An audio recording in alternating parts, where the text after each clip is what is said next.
বদর যুদ্ধের গল্প। অনেক বছর আগে মদিনা শরীফের কাছে বদর নামক জায়গায় একটি বড় যুদ্ধ হয়েছিল, যাকে আমরা বদর যুদ্ধ বলি। এটি ছিল ইসলামের প্রথম বড় এবং জেতার যুদ্ধ। আমাদের প্রিয় নবী হজরত মুহাম্মদ সাল্লাল্লাহু আলাইহি ওয়াসাল্লাম নিজেই এই যুদ্ধে মুসলমানদের নেতৃত্ব দিয়েছিলেন। এই গল্পটি আমাদের শেখায় যে আল্লাহর ওপর বিশ্বাস থাকলে অল্প শক্তি নিয়েও বড় জয় পাওয়া সম্ভব। হিজরির দ্বিতীয় বছরে মক্কার কুরাইশরা মুসলমানদের বিরুদ্ধে ষড়যন্ত্র করছিল। তারা চাইত না মুসলমানরা মদিনায় শান্তিতে থাকুক। একবার কুরাইশদের একটি বড় ব্যবসায়ী দল সিরিয়া থেকে মক্কায় ফিরছিল। ওই দলের নেতা ছিল আবু সুফিয়ান। সে অনেক মালামাল নিয়ে ফিরছিল, যা কুরাইশরা মুসলমানদের বিরুদ্ধে ব্যবহার করতে পারত। রাসূলুল্লাহ যখন এই খবর পেলেন, তখন তিনি ৩১৩ জন সাথীকে নিয়ে তাদের পথ আটকানোর জন্য রওনা হলেন। কিন্তু আবু সুফিয়ান যখন এই খবর পেল, সে রাস্তার পথ বদলে ফেলল এবং মক্কায় খবর পাঠাল। মক্কার কুরাইশরা রেগে গিয়ে যুদ্ধের প্রস্তুতি নিল। তারা প্রায় ১০০০ সৈন্য নিয়ে বদর প্রান্তরের দিকে রওনা হল। তাদের নেতা ছিল আবু জেহেল, যে মুসলমানদের পুরোপুরি শেষ করে দিতে চেয়েছিল। যখন মুসলমানরা শুনল যে কুরাইশরা বিশাল সৈন্য নিয়ে আসছে, তখন তারা কিছুটা চিন্তিত হলেন, কারণ মুসলমানদের সংখ্যা ছিল মাত্র ৩১৩ জন এবং তাদের কাছে অস্ত্রশস্ত্র খুব কম ছিল। কিন্তু রাসূলুল্লাহ বললেন, আল্লাহ আমাদের সাথে আছেন, তার ওপর ভরসা করো। মুসলমানরা বদর প্রান্তরে তাঁবু গাড়লেন। রাসূলুল্লাহ আল্লাহর কাছে অনেক দোয়া করলেন, হে আল্লাহ, আপনি আমাদের সাহায্য করুন, আপনি ছাড়া আমাদের আর কেউ নেই।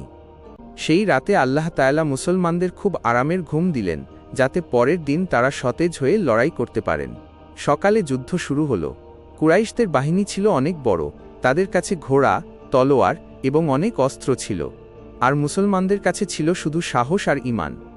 যুদ্ধের শুরুতে হজরত আলী হজরত হামজা এবং হজরত উবাইদা অনেক বীরত্বের সাথে লড়াই করলেন। এরপর পুরো বাহিনী যুদ্ধে ঝাঁপিয়ে পড়ল। আল্লাহ তাআলা মুসলমানদের সাহায্য করার জন্য আকাশ থেকে ফেরেশতা পাঠালেন। পবিত্র কুরআনে বলা হয়েছে যে আল্লাহ সাহায্য করার জন্য ৩০০০ এবং পরে ৫০০০ ফেরেশতা পাঠিয়েছিলেন। মুসলমানরা খুব সাহসের সাথে যুদ্ধ করলেন। হজরত আলী এবং হজরত হামজা কুরাইশদের বড় বড় যোদ্ধাদের হারিয়ে দিলেন। কুরাইশ নেতা আবু জেহেলও এই যুদ্ধে মারা গেল। কুরাইশরা ভয় পেয়ে যুদ্ধক্ষেত্র থেকে পালিয়ে গেল।